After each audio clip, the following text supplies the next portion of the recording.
So moving on to content filtering. So spamtitan blocks viruses, spam, and file extensions. So virus filtering is on by default. We've two antiviruses built in. We've ClamAV and Kaspersky AV, and these are set to automatically update on an hourly basis. On our spam updates again set to automatically update on an hourly basis. It's basically a plug and play, guys, and just with our file extensions, you can go into a lot more detail on what type of extensions you want allowed or banned on your network. Okay, so moving on to anti-spam engine. So first of all, our settings page. Obviously we have the Bayesian database and this is on by default. We also have pen pal soft whitelisting, OCR, botnet analysis, and passive OS fingerprinting. By default, pen pal soft whitelisting, botnet, and passive OS fingerprinting should be on. If you're getting hit hard by image-based spam, you can decide to enable OCR. Okay? This product comes out of the box with a 99.98% spam catch rate. So on our domain policies, this is where you can edit both your inbound domains and your outbound mail. Okay, so just click on edit to edit an inbound domain. So by default, our spam threshold is 5. This number can be increased or decreased depending on what settings you want. When a mail comes through to spamtitan, we have different tests, and these tests individually score each mail. If a mail is scored 5 or above, it's then deemed to be spam. You then have three options. You can quarantine it, pass tag, or reject it. We recommend everything to be quarantined. Same with any viruses caught, and same with any banned attachments caught as well. All to be sent to the quarantine report. You can enable a quarantine report by clicking enable here, and you can have a quarantine report in any of these languages specified below. I'll just show you an example of the spamtitan quarantine report. So this is what your users will get in the morning.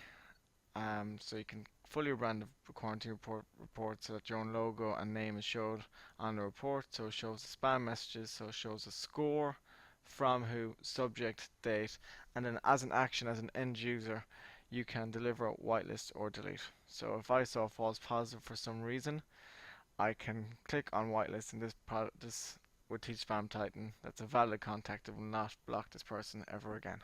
Okay. You can also give different users domain administrator rights. So this is a managed service provider or an ISP.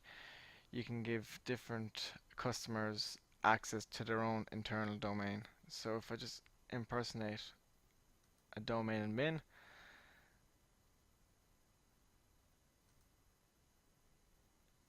so this is the domain administrator for menlopark.ie. So again, they have a snapshot of what's going on their own domain, and they have their last 7 days data, so total amount of mail, spam, clean, invalid recipients. On the settings, they can change their outbound disclaimers. For filter rules, they can globally or domain on a domain basis blacklist any email addresses or any domains, and this can be done on a whitelist basis as well. And then for the quarantine, they can manage their quarantine, so they can view all the mail for their quarantine that's caught. They can search by different types of criteria, so spam, viruses, banned attachments, message flow, inbound, outbound, or one or the other, any score, recipient or sender email address, and then they can create different reports for their own internal domain. Okay, so they can view their history as well, and they can also view their reports and create different reports for a domain. Okay, so that's what a domain administrator rights has. So just log out and come back in.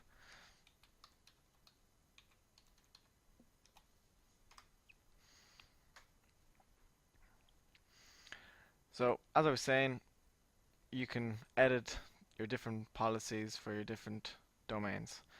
We also have user policies that you can create. So for example, it usually is the CEO or the VP of sales or marketing that gets a lot more spam than others. So what you can do is you can create a user policy, so you can add in their email address. For example, it could be run@spamtitan.com, and you can lower their spam threshold to maybe 4, you can tweak their spam filtering. So if they want all their mail to be, say, pass tagged, this can be done. And if they didn't want virus filtering, any attachment file filtering, this can be switched off or on depending on the user. And if they wanted a quarantine report or if they didn't want a quarantine report, this can also be tweaked here as well. These user policies will take precedent over the domain policies that you have created. On the settings, first of all, you can change your password, which would be the first recommendation that we would say. Change it from the hi admin to whatever password you want. Interface settings, you can fully rebrand the product, so you can change the company logo to your own company logo, and you can also change the color scheme and feel of the product to whatever you want. You can import your SSL certs from here and manage them from here. And we also have TLS encryption, so you can manage your TLS encryption, enable it if you want to or not.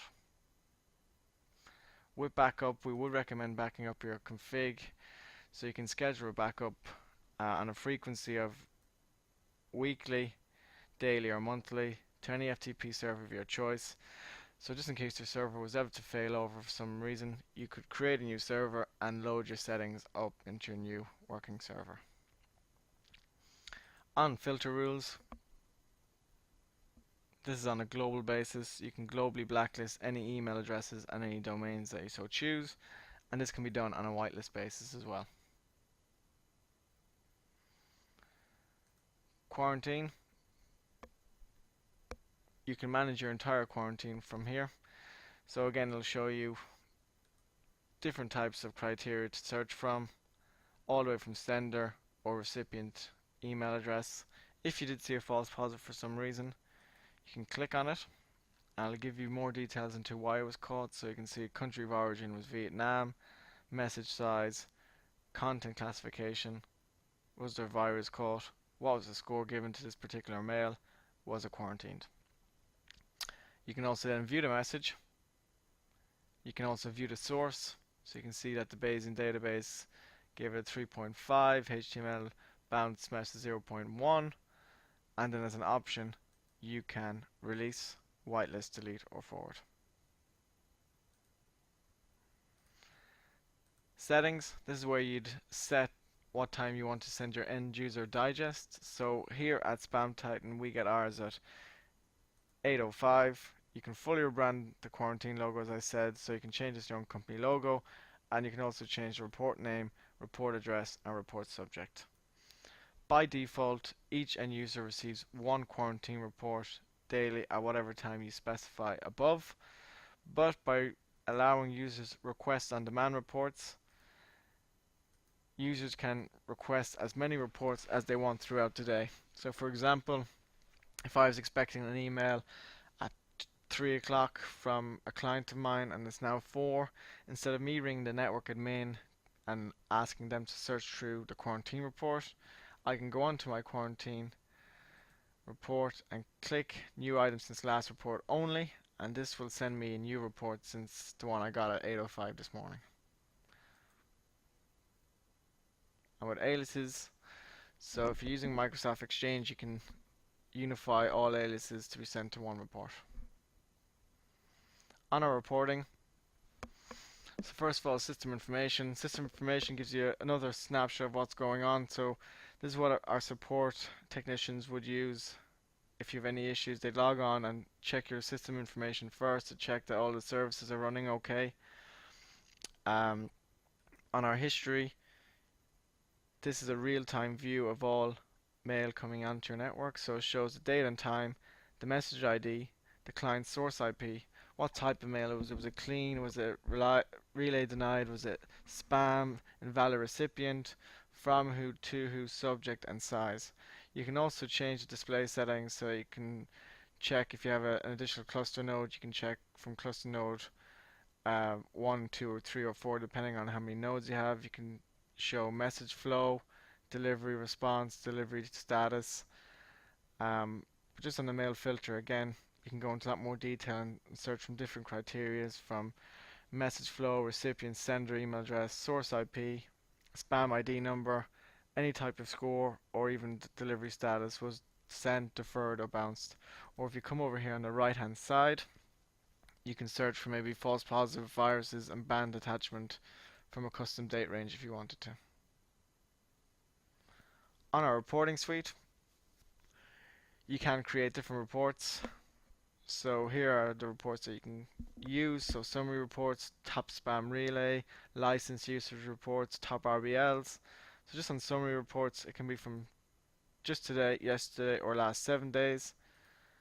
And you can also customize the PDF report so that you can fully rebrand the product so that your own logo and PDF text header is shown on any report sent out. When you're happy with this report, click on Run, and it will then show up in today's reports. And in today's reports, you can view it, generate a PDF, download spreadsheet, delete or archive, or you can create a schedule report.